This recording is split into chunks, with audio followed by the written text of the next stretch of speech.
Guys একা একা বসেছিলাম, হঠাৎ আমার মনে পড়লো মা আমাকে বলে গিয়েছিল পিসির বাড়ি তাল কয়েকটা দিয়ে আসতে। আমি নিচে এসে দেখি মা আমার তালগুলো বস্তার মধ্যে ভরে রেখেছে। সঙ্গে সঙ্গে গিয়ে অমনি ফ্রেশ হয়ে চলে আসলাম, তালগুলো নিয়ে অমনি পকপকের ফাঁকের মধ্যে রেখে দিলাম। বাড়ির থেকে পকপকি নিয়ে রওনা দিচ্ছিলাম, তখনই দেখলাম সঞ্জয়দা আমাকে ডাক দিল।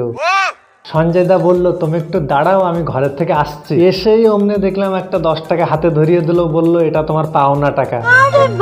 আমি ভিডিও করছিলাম, দেখলাম ছোট একটা বোনকে ক্যামেরা দেখে উড়িয়ে নাচ দিল রে। ওখান থেকে সিধা রওনা দিয়ে চলে আসলাম পিসিদের বাড়ি। পিসির বাড়ি এসে তাল দিয়ে দাদার ছেলের সঙ্গে কিছুক্ষণ আড্ডা মেরে ওখান থেকে আবার সিধা রওনা দিয়ে পড়লাম সঞ্জয়দার বাড়ি। সঞ্জয়দা বললো চলো দোকান থেকে কিছু একটা নিয়ে আসি। শঙ্করীদের দোকানে এসেই মনে দেখলাম রাজা মামার মেয়েকে। আমাকে দেখে অমনি বুনু কি একটা লুকিয়ে লুকিয়ে নিয়ে যাচ্ছে। আমরাও 20 টাকা দিয়ে 4টে চিপসের প্যাকেট কিনে নিয়ে চলে আসলাম। চিপসটা এনেই অমনি আমরা দুজন মাথার পরে বসে খাওয়া শুরু করে দিলাম। গাইস তোমরাও জলদি যে খেয়ে নাও আর আমাকে ফলো করে দাও।